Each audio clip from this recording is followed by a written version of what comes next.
I'm back with another chapter of PAX. I'm so sorry I dropped the ball last week. I not only didn't record on Monday, President's Day, but I also ran out of time to record on Friday, which I fully intended on doing. So today I will be posting two chapters of PAX. We are nearing the end of PAX.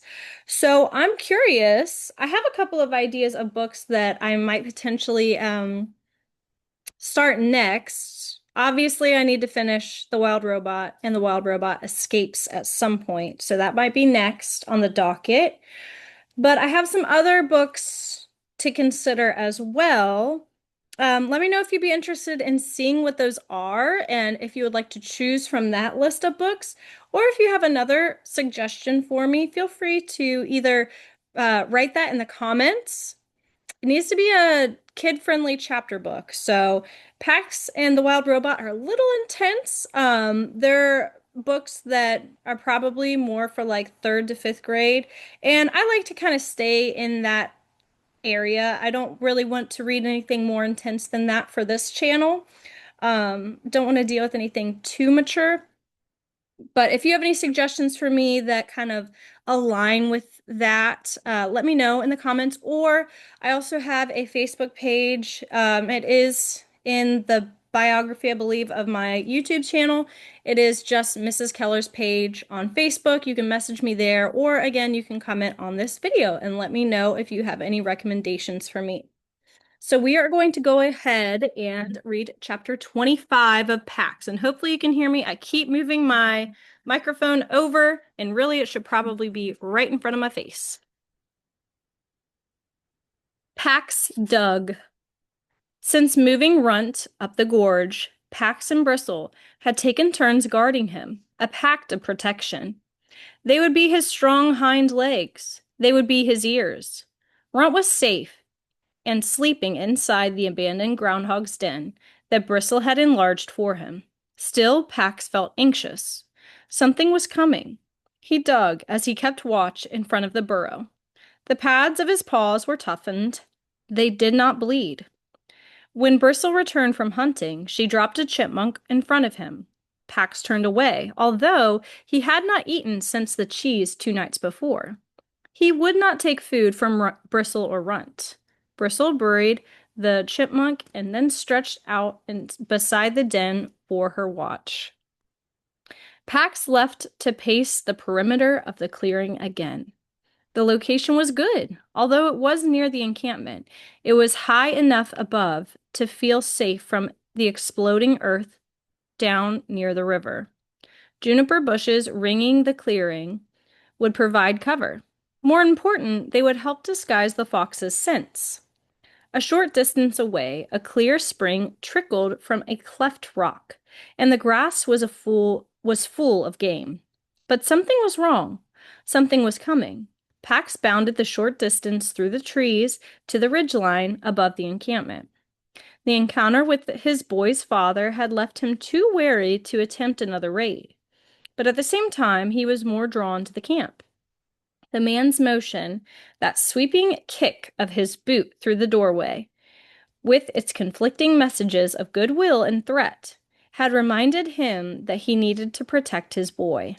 And if the man lived at the camp, surely Peter would find his way there soon.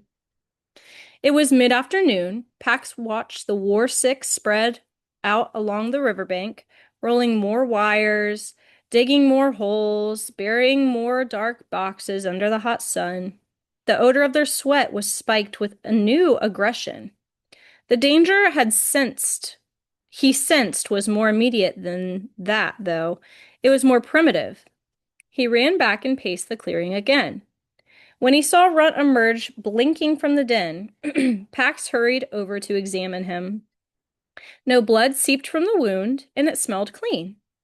Runt ignored the meal Bristle dug up for him. Pax could see that he was thirsty. I will take him to the spring. Bristle began to follow, but then she sat back down and merely watched intently as they left. When they returned, Runt tumbled back into the den. Pax settled himself in front of it. The groundhog's burrow entrance felt too large, too open, and he felt better when he kept guard there. But Bristle called, "Come with me. Watch." She picked her way leaped into the grass, paw over silent paw, head low and cocked to the ground. Pax followed as carefully. In the middle of the clearing, she stopped short, ears perked forward, and shot a quick glance back at him. Pax heard it. A light scurrying under the netting of dried grass that matted the ground. Bristle tracked it, as if she could see its movement. Then she sprang into the air and jacked straight down, paws over her nose, and emerged with a mouse in her jaws. She ate it in a few bites, then angled back across the clearing, searching again. She dropped her haunches, head cocked to the left. Now you. Pax listened until he felt sure he had located the tunneling rustle. A high leap, and then he tucked his paws over his nose to dive just as Bristle had. He landed hard. No mouse. He turned away from Bristle to huff out the dirt. Bristle stalked off. Pax followed, his head hanging, until she perked her ears toward another faint scurrying. Again she backed away while Pax tried to pounce. Again, no mouse. Bristle studied Pax as he pawed the dirt from his cheeks. Follow me. Pax padded behind her until she stopped abruptly and dropped to a crouch. Before them was a hole in the thatch. It was warm with fresh scent of mice, many mice. Bristle warned him to stay back.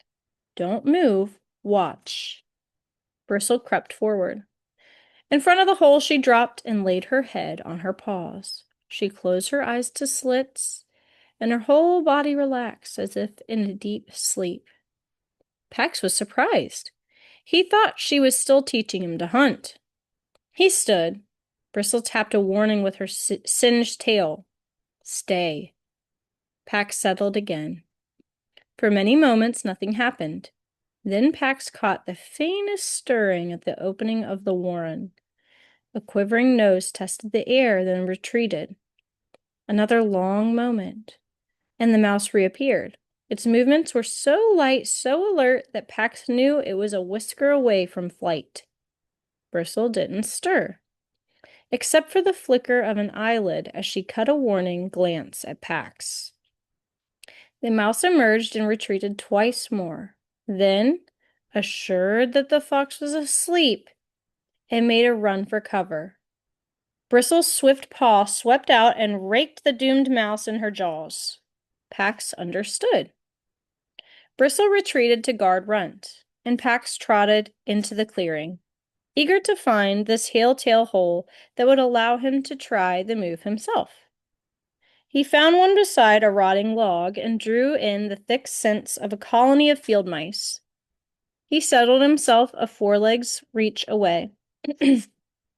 His excitement made it hard to stay perfectly still, but at last a mouse came to the entrance and tested the air.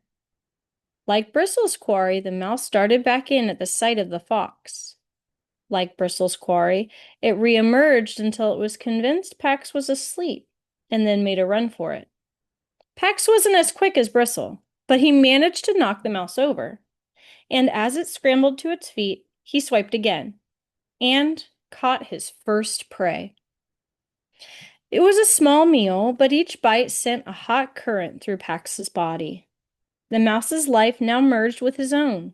His muscles brimmed with energy. He sprang up and tore a joyful path around the clearing, running by Bristle in a blaze of red fur. She got to her feet to watch. Pax sped by again, scarcely skimming the ground, but it wasn't celebration enough. In the center of the clearing stood an old, crooked, sweet gum tree. Its lowest limbs reached out over a hollow. Its upper branches glinted blue with feeding jays. Pax flew at the trunk. He scrambled easily onto the first low branch and balanced there. Then, step by cautious step, he began to walk along its length. Leaves rustled around him in a welcome like fragrant green stars. Through them, he looked down in astonishment. The world had changed. From this vantage point, he could see through the ridgeline, trees to the encampment, and just in the distance, the meadow grasses, which just a moment ago had brushed his shoulders. now seemed flattened to a broad green bowl. Jays flew down to scold him. Pax recalled Runt's flight. He coiled himself, then sprang, stretching out and out, feeling the air ruffle his belly fur. He landed lightly and threw his head back and barked his happiness. This new world was his. He could travel through it, and he could feed himself on its bounty whenever he wanted. He was part of it all, free, but not alone. Pax hurried to where he'd buried the peanut butter jar and unearthed it. He carried it back and dropped it in front of Bristle and Runt, who were drowsing at the burrow entrance in the last rays of afternoon sun. Both of them came alive instantly at the strange scent. Bristle was on her feet first. She nudged the jar and jumped back at its surprising roll. She sniffed it all around and tested it with her tongue. One taste was all it took. Bristle locked the jar between her paws and began lapping greedily, cleaning out the top half in seconds. She squirmed her snout in deeper. Pax had done this same thing. Be careful, you can get trapped. Too late. Bristle jumped up. She thrashed her head from side to side, but the jar was wedged on tightly. She hopped onto her hind legs, trying with both forepaws to claw it off, and tumbled over and over. Runt watched in amazement. His sister had never lost her composure before. Pax approached, offering to help, but Bristle dashed away. She would do this herself. Finally, she rolled onto her back and pried the jar off her face with her hind legs. She shook herself and stalked back, her head and tail high. She dropped down beside Pax and began cleaning herself. Bristle had never sat this close to him before, with her flank pressed comfortably against his own. Her scent had never been this friendly.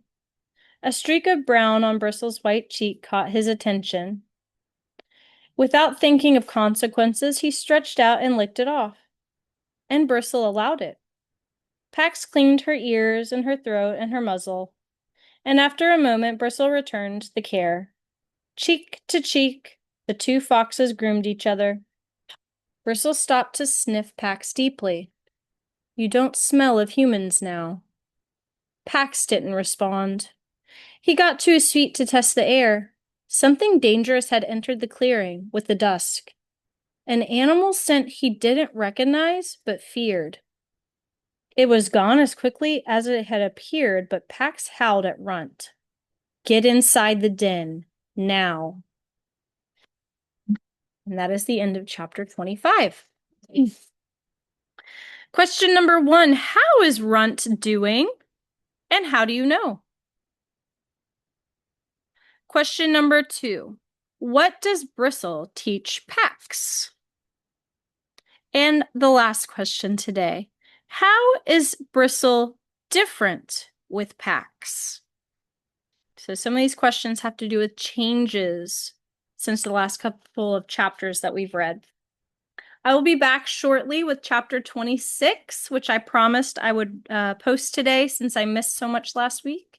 So I will do that. And as well, I will go ahead and present some options for some other books that I could potentially read next. So again, let me know if you have suggestions in the comments or in the messages on my Facebook page, Mrs. Keller's page, or comment down below if you have suggestions for me. Next video, I'll show you some options, and if you like any of those options, comment and let me know. Thanks, have a great day, and see ya!